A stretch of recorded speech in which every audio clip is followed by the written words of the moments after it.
Persona 5 is one of my favorite games to come out in the last decade. Pretty much a hard lock for that position the second it was announced. It took everything the franchise as a whole had been doing for the past 20 years, streamlined the mechanics, arguably a bit too much if you ain't a filthy casual, to create what I consider to be one of the best JRPGs ever made. And a lot of people seem to agree. People who don't even like RPGs fell in love with this game. It is the best-selling product Atlus has ever put out. Joker is in Super Smash Bros. I have probably logged more hours into this game than I have anything else on my PS4 combined, and I am an obsessive-compulsive masochist. So then, why this video? Why is this game on my 5x5 but not my 3x3? Why do I still consider Persona 3 and 4 to be better games overall? Why in every subsequent playthrough outside of the adventures of Skidley here does my finger never leave the fast forward button?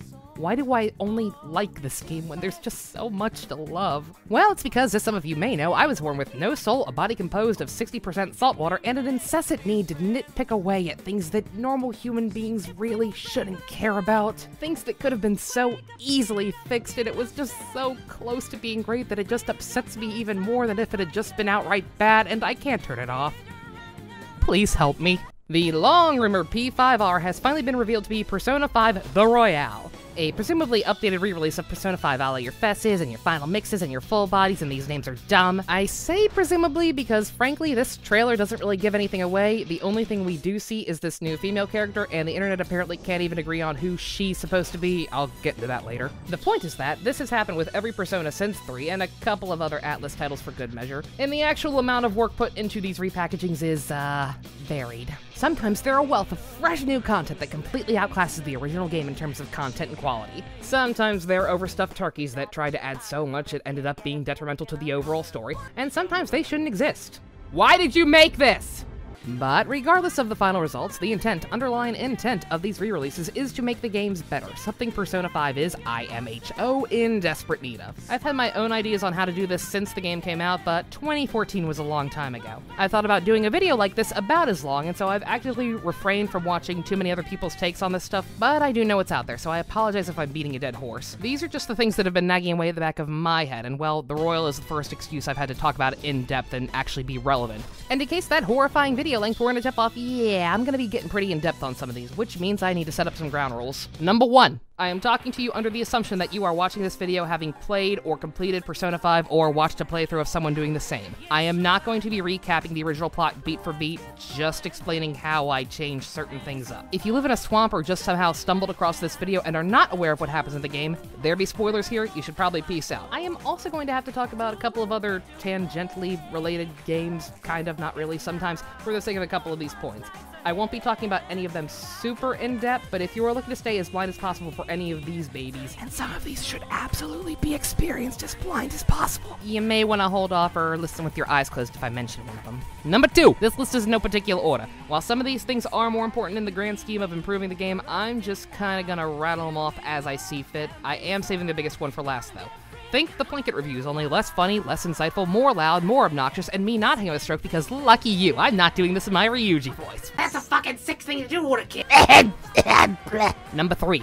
I am partially limiting myself in exactly how much can be changed. There are certain aspects to this game that I strongly dislike on a very base, very fundamental level, but I'm not about to go off and say they should scrap entire characters or cutscenes or plot points, no matter how much I may want to in some cases. I'm not about to rewrite stuff from scratch or suggesting that Atlus should do the same. Any story stuff I talk about is going to be largely limited to minor changes, moving stuff around, or just purely added optional stuff. I am talking about stuff that could be feasibly changed up for a re-release after all, and if they were willing to change as much as I'd personally prefer, I'd rather them just make Persona 6.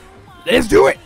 Number 1, trimming the Not doing that. I immediately opened this list up by cheating because while I feel compelled to address this issue, the fact is it's not going to be fixed. Again, at least not to the degree that I would personally like. Persona 5 is a long-ass game, and that's good! As far as I'm concerned, if the work is epic or just has enough content to justify the length, go fucking ham. I am not going to complain about getting hundreds of hours of entertainment for 60 bucks. I'm not talking about the length of the dungeons, the amount of cutscenes, anything like that. All I am talking about is the fluff. The cute animations, the beautiful menus, and all those nice bells and whistles that are real pretty to look at for the first 50 times, but once you're 60 hours into your 5th playthrough, they really start to grind away at your brain. Yes, they are very pretty, and yes, not everyone has sunken as much time into this game as me. I'm not saying to make all the menus boring, get rid of the animations, nothing like that. I'm just saying to dial things back a bit.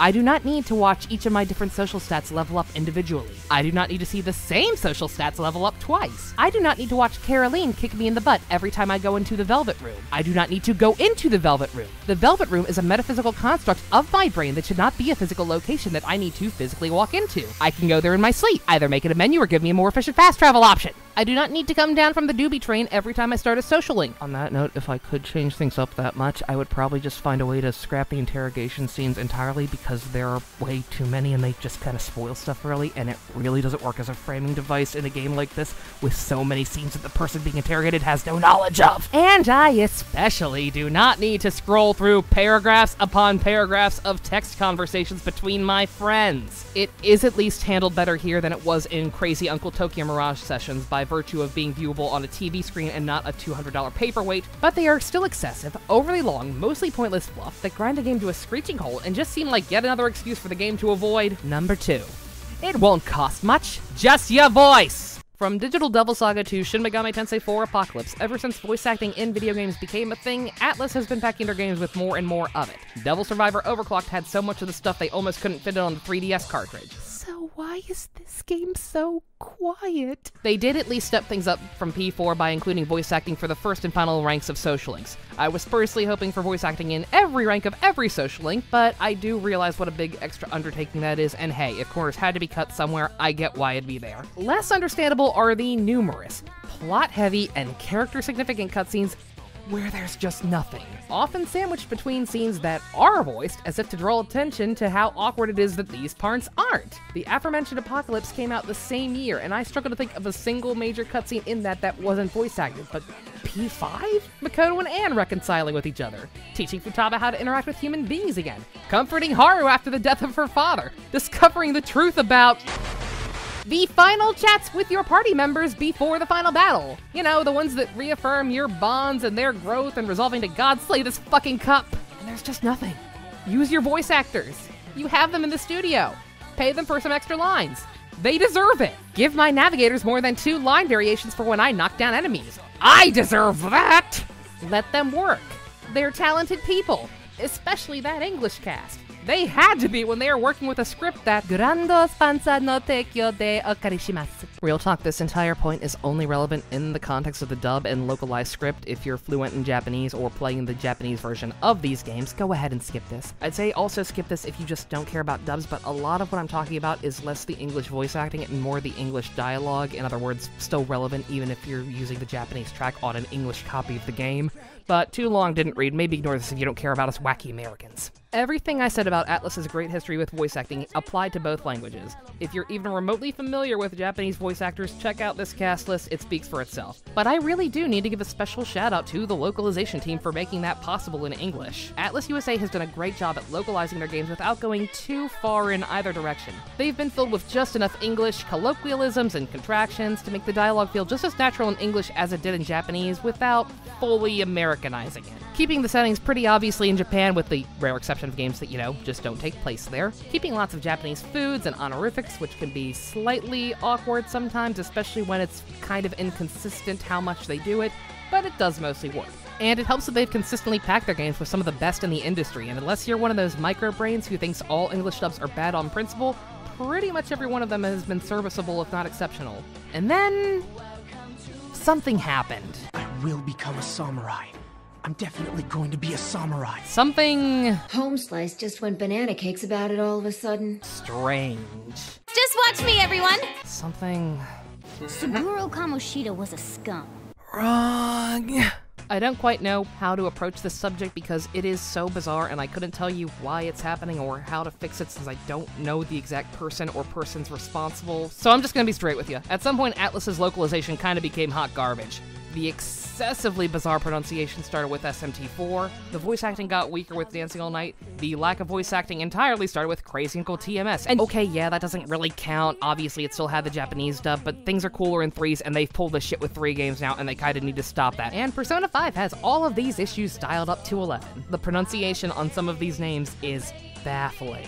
And according to Erica Harlacher, they were told to pronounce things this way by their Japanese director, which is all the proof you'll ever need that simply knowing a language does not make you an expert on how to adapt it, because mother of God, this is not how vowels work. Every utterance of Sakamoto, or Takamaki, or Kitagawa I hear is a year taken off my life, and no matter how much you may want that for me at this point, it doesn't make it any less wrong. But you know what? Fine. Like I said, other games have had some inconsistencies with this stuff before, but that was pinching an elephant, because overall the adapted scripts were still quite strong. Here it's like slaughtering a baby lamb, and I don't like that kind of thing. Because with a language like Japanese, you cannot literally translate words beat for beat.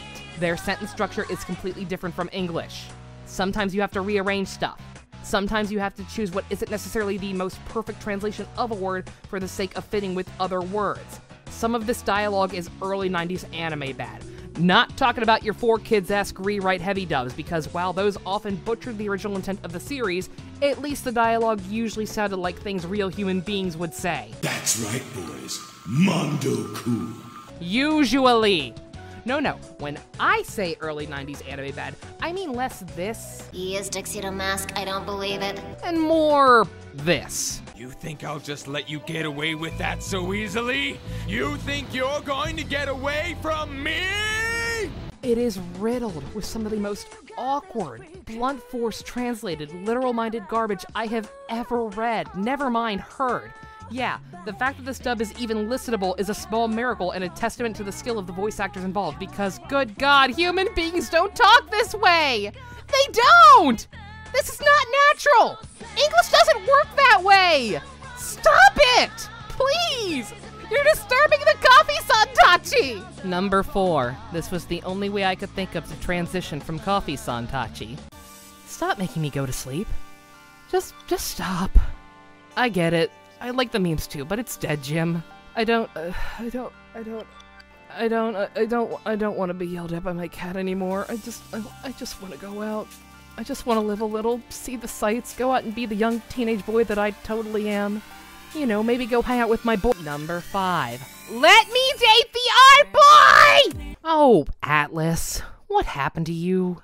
You used to be cool. Persona 2 had an actual gay option. It didn't really affect anything because Persona 2 is completely different mechanically from the social systems established in later games, but it was out there. The terminally heterosexual P3 was nice enough to throw you a bone with your very own Kaoru Nagisa and some hot lesbian robot action for good measure. Even Yosuke was apparently going to have a romance route late enough in development to have English voiceover work done for it. I'm not going to dwell on the implication of the lack of these things in more recent titles, or the questionable content that almost feels like it's laughing at people who do want this, or some of Atlas's other recent #problematic content. But yeah, it's 2019, Yusuke is best boy, let me hold his hand. Hell, let us hold all the boys' hands. I'm pretty sure someone out there still wants to boink Mishima, right? Right? Keck. But yeah, no, well, I do think you should just be able to date boys as a boy because, come on. I mean, come on. The main reason I want this is less for hot yaois and more because romance routes just always seem to add more depth to some of these characters in games like this. I have heard plenty of anecdotes from people who played P4 and dated all the girls they could, not because they liked being a cheating scumbag, but because, hey, it's extra content, I like these girls, and I want to see more of them. Well, I like most of these boys, and I want to see more of them. So pretty please, Atlas-senpai. Either give us the gay options or give us the ability to have a Number 6. Viva Rule 63!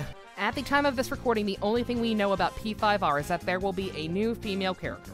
While people's knee-jerk reaction was to call this our new female protagonist, upon further inspection, she's a first-year student rather than a second-year, and actually seems to have a distaste for the Phantom Thieves' methods. While it's very possible she is still our coveted gender swap, and they're just changing up the story a lot more than I would have given them credit for, she does still look plain enough to be a main character, and there's some Smash Bros. Data mining stuff that seems to point more towards this possibility. But there is a very real possibility that this is just a new non-self-insert character, and probably the latest victim in the most deadly and horrible disease known to all of video games. Genesis Rhapsodos Syndrome. For the purpose of this video, I'm going to be operating under the assumption that this is the former, because frankly, it being the latter would just mean making an entirely new bullet point, because holy shit, the characters like this have backfired in the past. Moving on! Despite having some pretty major flaws compared to its other updated re-release and even its vanilla version, which is mostly the fault of the PSP and not the developers, I still consider Persona 3 Portable to be the best version of the game, and not because I can actually control my party members, though that was nice. It's pretty much solely because of the addition of the female campaign that changed up the dialogue and social links and a few story aspects in really cool and interesting ways. The new social links in particular I found to be much more enjoyable than most of the original ones, because why in God's name would you want to sit around talking to this fat fuck when you could go home and bang your hot boyfriend with a broken neck instead? Look at that thing! Persona 3's plot was oblique enough that the main character's gender changing didn't actually affect all that much outside of a few choice character relationships, but it was still enough to make the campaign feel like a fresh new experience well worth playing even if you'd already played the original. Based on my playtimes, you could imagine just how desperately I want a fresh new experience in P5, and frankly, when so much of the story needs reworking anyway, I think this is the best way to do it. At this point, if you were feeling extra lazy, you could even just leave the original game as is and have it be the male campaign and implement any big changes here instead. That's not ideal. I'd prefer they change stuff with the male story too, but beggars, choosers, fuck it.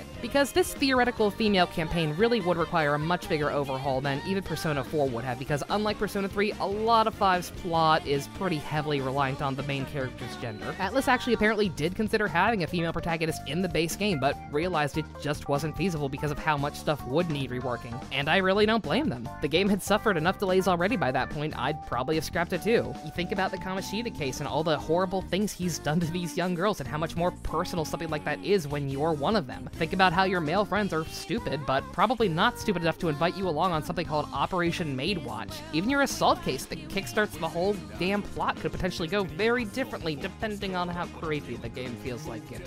So yeah, it's not really about dating cute anime boys. I just want shiny new content, and this seems like one of the best ways to go about it.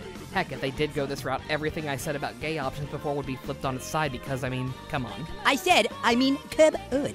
I mean, why not? Let us be a waifu while dating other waifus. You know, like Heart. Number 7.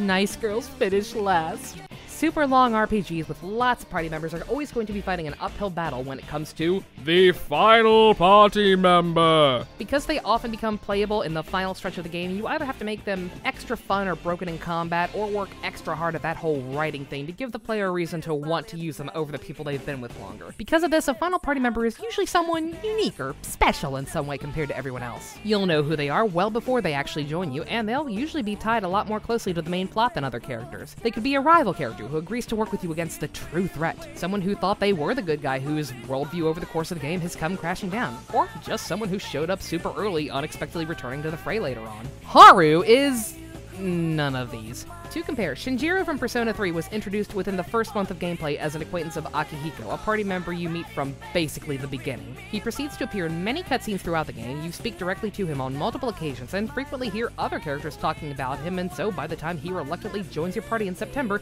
you got a pretty good idea what the man's about. Similarly, Naoto is introduced alongside Kanji pretty much immediately after you complete the first dungeon. Kinda also fits that rival bill I talked about. As a detective investigating the same murder cases as you, you'll frequently see each other around town, talk about the cases and your differing methods to cracking them, and get crunkhead dizzy up in the club before finally joining you outright in October. Both of these introductions were very effective ways of getting to know characters early on to make up for them being playable for so little time comparatively. You feel like you already know them just as well as your other party members even though they've been in it for much less time. Haru joins you at roughly the same period in time as both of these, and yet only has 3 scenes before her introductory arc begins. They are glorified cameos, and you as the player only actually talk to her directly in one of them. Her joining you does kind of technically lead to a major turning point in the story, which is kind of a thing usually associated with this type of character, but her actual introduction is largely overshadowed by other characters, and the plot stuff that does come about from her arc just doesn't pack any kind of punch because of this. It just happens too fast, and any plot importance she did have is quickly discarded to move on to...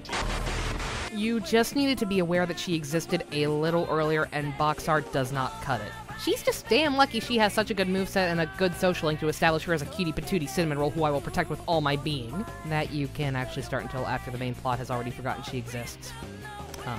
And this being an issue at all is just kind of baffling to me because there were so many easy fixes that any one of them could have at least mitigated the issue a little. Here's an easy one. Have Haru be a student at Kosei rather than Shujin. It's not like she has any significant interactions with the students of Shujin before her true introduction. Only Makoto knows her, and only vaguely by virtue of being in the same grade. So have her go to Kosei and be an acquaintance of Yusuke instead. It's implied to be a more prestigious school, so it makes sense for someone from a wealthy family to be there. Maybe Yusuke shares some classes with her. He forgets his backpack or some shit, and you meet her when she goes to return it to him. Haru has an appreciation for the fine arts. Maybe you first meet her at Madarame's exhibit. Maybe she could be a friend of Hifumi, so you come across her a few times doing her socialing. It'd be optional, but it'd be there. Instead of Makoto using her magic student council powers, you now have to go to Kosei to investigate the identity of the pretty thief. My name is Beauty Thief. Pretty thief. A shiny new location to explore. Perfect for a re-release. This would have the fringe benefit of there actually being a point to the main characters going to 2 different high schools, because otherwise Kosei has exactly 0 plot significance. It is the school that Yusuke and Hifumi happen to go to. This fact does not matter at all. It doesn't affect Yusuke's relationship with the rest of the team. It doesn't make you able to hang out with them any less frequently. It doesn't even stop them from ending up on the same field trip, so why did you even bother? There's another idea, and a way to make that stupid field trip actually have a point. We just had a beach episode. We didn't need another beach episode. If you wanted to have another beach episode, you should have done something interesting with it! Haru's there as a chaperone along with Makoto. Have some mix-up shenanigans. Maybe she gets assigned to the main character's group instead of Makoto. Maybe this makes her feel a little isolated from the rest of the group, so we actually have a reason to believe for 2 seconds that she's the traitor and not... Haru actually talks to the whole team for more than 3 seconds. Gets to know the group a little before her dad becomes the next target. Because they've now met her already and seen what a sweet gal she is, and she didn't mention anything about her father being an evil dictator. Maybe this makes them hesitate even more when they're pressured to target him next. It'd make the mystery of the pretty thief even dumber, but hey, she out here acting like a Sailor Moon character anyway. I can pretend she has Clark Kent powers. There's now a reason for friction in the team besides Ryuji and Morgana's dick measuring contest. Or maybe something a little more intimate. Maybe Skidley gets a stomachache instead of Mishima. He has to sit out on Operation Babe Hunt Mach 2 and just sits on the beach watching the others because of it. Haru checks up on him because chaperoning and the two get to talking. The rest of the party members wouldn't have a better connection with her, but you would. Maybe the two take a nice walk around the beach together, you know, after Ryuji spills his spaghetti all over some nice lady. Be an ass and leave. But I'm cheating again. While changing her high school would have been an obvious fix in development, it'd be a really weird random change for something like a re-release. And a mandatory beach date with Haru could mean no time for a beach date with the other girls. If only we'd had another beach trip to do that on. So something simple, something desperate. Just have her be an NPC before her intro. That's all. Nothing big, just a little something to show that she's around. Maybe keep my idea of having her show up at Madarame's art exhibit. Or she just shows up at LeBlanc a few times. We know she likes coffee. I'd buy her knowing about the place even though it's not the most banging joint in town. Nothing special. She's just there once in a while, then leaves after you talk to her a few times like any other NPC. You wouldn't even know she's important if you didn't see the box art. Not the snazziest way to implement the final party member. But hey, it's a... What are you typing? No, your voice is dumb. What do you mean that is what they did? What do you mean Haru's not the final party member? Oh no. Oh no, no, no, no, no, no, no, no! Number 8. No! This is the reason I wanted to make this video. Really, this could have just been the video. Everything I have talked about up until this point is small potatoes compared to this. This smarmy, mop-head, light yagami-ass, tuxedo mask sounding pancake fucking motherfucker! I'm not gonna do the nerd rage thing. I don't have it in me. No, really, I don't. I'm not angry at this fictional fuckwad anymore. I'm really not, I would say if I was. No, I'm not mad. I'm just disappointed. Disappointed that what was supposed to be the backbone for the final stretch of your game was reduced to one-sided conversations and informed attributes. Disappointed that Atlas thought anything about this character worked when they've already had ample opportunity to learn from ones with similar shortcomings. And disappointed that so many people decided to drink that pancake-flavored Kool-Aid in spite of it. Starting with the fundamentals here, kiddos. You are always going to be taking a gamble when you decide to go with a twist that's so obvious it's not obvious. Because if you don't do it well, you're just going to leave your audience wondering at whether it was supposed to be or not. The only point of presenting twist in this fashion is to take notes from Hitchcock and show us the bomb. The bomb is there. We, the audience, know it's there, but the other characters in the story do not. And assuming we don't want those characters impaled with shrapnel, that's what's actually building tension. To go with a slight variation on this concept, in Virtue's Last Reward, the biggest roadblock to that game's true ending is figuring out who planted some bombs. Despite the fact that finding out who planted the bombs is very likely one of the first things you'll figure out. because the path where you find that knowledge is one of the only endings you could unlock at the very start of the game in a straight shot. Because you'll know this very early on, or at least have suspicions, you'll spend the rest of the game trying to piece together other stuff surrounding it because, what, really? That can't be all there is to it. Come on. And yeah, there is a little more to that specific plot. But the reason I'm bringing this up and why I have no qualms with potentially spoiling this aspect for people is because in the grand scheme of that story, it didn't matter. The bombs and the mystery of who planted them is not there to be a shocking twist. They are there to make you think harder about the bomb subplot so that you spend less time thinking about the stuff that does matter. I think that's what they may have been going for with Goro. The problem with using that kind of approach here is that while there are much larger forces at work than him, Cup God notwithstanding, putting the spotlight on him as the obvious traitor does not successfully distract you from thinking about those larger forces. By the time Goro takes center stage in the plot, you know that Howie Mandel is going to be important. You know there is a huge conspiracy at play at the highest echelons of power, and because they've made Goro such an obvious shitlord, you know damn well he's not the real threat here. The second you become aware of these three facts is the second you figured out the entire plot for the final chunk of the game. Again, at least on the non-cosmic horror side of the spectrum. He doesn't distract from something bigger. He emphasizes just how small that something is. And they were clearly aware to at least some degree that this was a problem because once you do get to the Cuphead stuff, they try to retcon Goro into your weird counter-alignment thing. We're cosmic twins! We're cosmic twins! We're cosmic twins! Yeah, that thing. You know, kind of like how they played you as one to Johnny Young Bosch back in P4. So I get what they were going for. I really, really do. But it's just kind of tossed out there at a point where Goro no longer factors into the story at all and is forgotten along with everything else about him. It doesn't successfully tie him into any kind of bigger picture. It's just a hand wave to justify him having two personas. But hey, I'm talking about Goro as if he were just some kind of plot device. Surely he's at least an engaging character in his own right. Well, I think from a distance, you know, from a distance, okay? From like back here, or out the room. I would at least be willing to put him in the same category as characters like Nagito or Virgil, who I don't really like on their own as much as I like them for how they affect the overall story and how they relate to other characters. But I can't even do that with Goro because he doesn't really have that. Again, the plot stuff with him just kind of exacerbates other issues with the story, and much like that post-mortem wildcard thing, all the relation stuff with him is informed. He just kind of keeps insisting that you two have this special bond rather than actually forming one with you unless you have your shipping goggles strapped so hard to your noggin you're starting to lose oxygen. And I do! The reason I covered the issues with Haru first is because my final suggestion for implementing her into the story earlier is basically what they already chose to do with Goro, though with the decency of hiding it behind a social link. That was me desperately thinking of a minor solution to give a comparatively minor character just a touch more screen time. Now I am talking about a character who actually is technically your final party member, who you do meet early on enough in the story to justify that status, who does have direct connections to the main plot. And yet I put that social link in air quotes for a reason. Because for a character arc like Goro's to work, you needed to actually establish a connection to his character.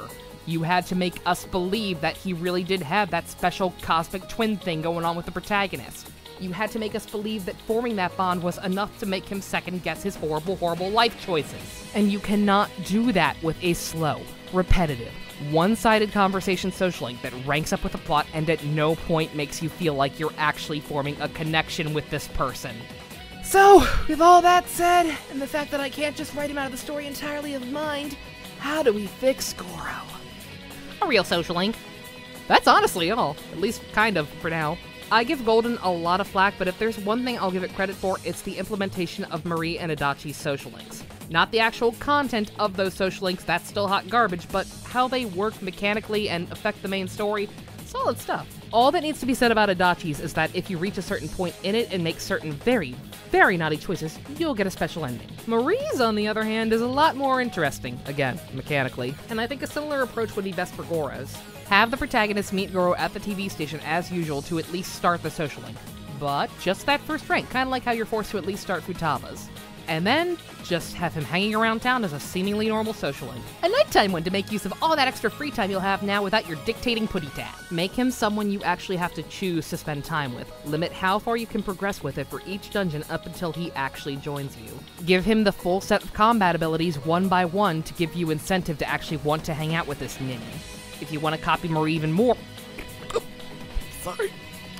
Threw up in my mouth a little bit. Have him interact with the other Phantom Thieves throughout some of those ranks. You know, just in case you want to make it less gay so that Skittles isn't the sole reason for his paradigm shift. Or if you're that scared of the gays, go back to my previous point. Keep it one-on-one, make it a female-exclusive social link, and make it terminally heterosexual.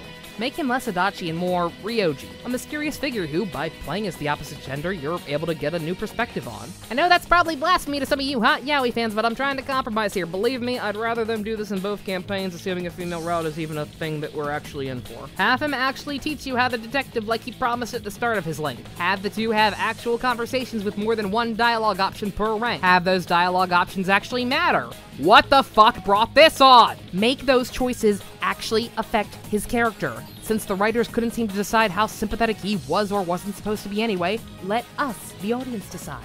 Depending on how far you progress in his new social link, he'll either be an even more obvious outright villain or get some kind of redemption storyline. You know, kind of like number 9. A real Shin Megami Tensei game? That's right, boys. I'm going there. Shin Megami Tensei, to me, is a franchise built on the idea of choices. While its basic law versus chaos philosophy isn't inherently that clever and in some instances is actually pretty painfully basic, it has mostly served well in providing a lot of unique and interesting choices and moral dilemmas, and those choices usually have a pretty big impact on the game overall. From demon negotiation to alternate routes and social links, these games always ultimately seem to boil down to what kind of choices you make. Throughout Digital Devil Saga 1 and 2, you will frequently be presented with dialogue options. There aren't that many of them, and some of them are just fluff, but others, depending on how you handle certain situations throughout both games, at the end of the second one, you may or may not get some extra super fuck-off abilities, some additional dialogue between NPCs, and your final party member will literally be a completely different character. I will not say more than that because spoilers for some real fucking good games, you should probably go play those instead of watching this right now. You get the idea. Games like Catherine and Strange Journey Redux have a plethora of extra endings while still maintaining that whole law versus chaos versus neutral thing, giving you several different options within those 3 main branches because, shock of all shocks, morality is just a wee bit more complicated than that. Meaning that even if you do something monumentally stupid and pick law, you can actually still pick up a decent and satisfying ending for your trouble. Persona games have always been more limited about this. Persona 1 and 2 both have some variations, but are so disconnected from the rest of the sub-series at this point, and they're not terribly relevant to what I'm getting at. Persona 3 has 2 endings, not counting the answer crap, and one of which is pretty definitively a bad ending. Persona 4, though, even before Golden complicated the matter with its extra dungeon and dumb epilogue and obstruction of justice, the game had a few walls towards the end that you have to clear to keep progressing, and it's not terribly obvious which ones are which. While this could potentially be obnoxious without a guide, if you have even a single brain cell, you'll have been rotating your saves throughout the game and will pretty quickly realize just how badly you done goofed. You hit another wall if you fail to identify the true culprit and get a slightly less abrupt and depressing ending for your trouble. Then when you do identify the culprit, you can either end things there or, once again, take some not-so-obvious detours, dig a little deeper, and get into the cosmic horror goodies. My point is that you can completely miss this. You can completely miss 2 entire dungeons. 3 if you're playing Golden.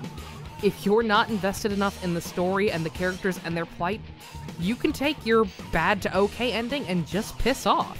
And I can respect that. Again, it's potentially frustrating for new or impatient players who just want to get the true ending in one straight shot, but I think the way they approached it in Persona 4 represents a good compromise between its more linear style of storytelling and the usual SMT modus operandi. Not counting social links and how your answers affect stats and rank ups, Persona 5 has exactly 2 points where your choices matter. They are glaringly obvious. The game all but outright tells you which ones are wrong choices. And yes, they are the wrong choices, because the only thing to come out of both of these instances are explicitly labeled as bad endings rather than any varying degree of okay endings. The reason I rattled off those other games specifically, and why this turned into a separate point, is because frankly, the game needed something like this. I get it. The idea of locking people out of content or party members is an archaic concept that modern games have moved far beyond. But for any of the shenanigans with Goro here to actually work, I think you needed some options. You can still get a good ending.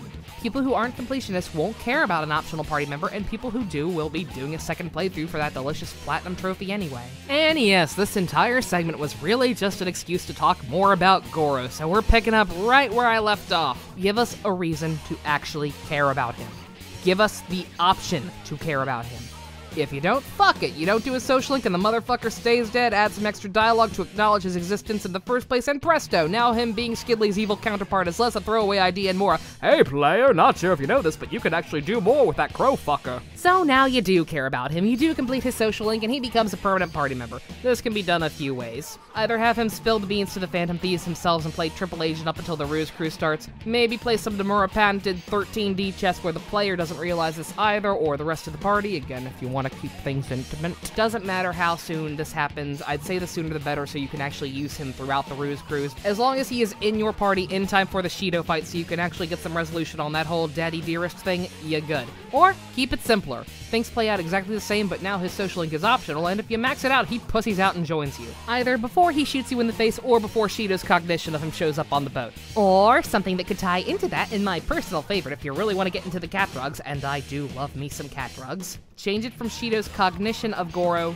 to Goro's shadow. Don't give me that look, I've seen dumber in these games! By forming that genuine connection through his new social link, you've made him question everything he's ever known to a much more severe degree, and that coupled with the whole cuckoo for Cocoa Puffs routine actually makes him have to confront his shadow, even though that actually shouldn't technically be possible because he already has a persona, but go along with me here. You beat the shadow, it actually makes him realize and accept what a piece of shit he is, and he resolves to help you guys see this through to the end. This one is the least likely and also, like I said, technically impossible, but hey, it's the one that would involve Goro personally suffering the most, and I like that kind of thing. Whatever you go with, the game now progresses as usual, but with more pancakes, you can now dial up that whole cosmic twin thing to 11 and reap your rewards in Fujo Bucks. Delicious, I'm sure. And that's all I got. Well, maybe not all, but all I could think of for the moment, and I don't want to think about how long I've already rambled on and my voice is starting to die. At the time of this recording, we are just under a month out from getting yet another announcement on Persona 5 The Royal. Hopefully this time one that will actually clarify what this new project even is, and God willing, immediately invalidate every last bit of word vomit I've just spewed at you. And now that I've finally got all this out of my system, I'm gonna go.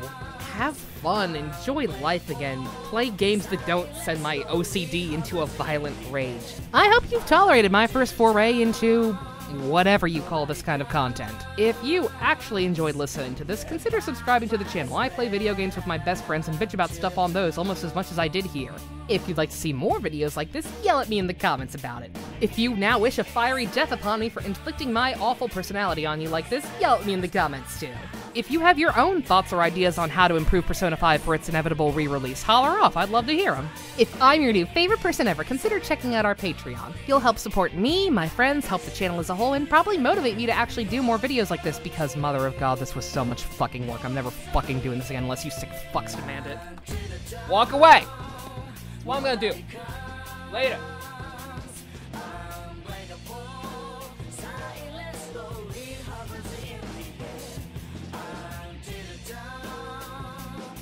Make Loki a playable persona.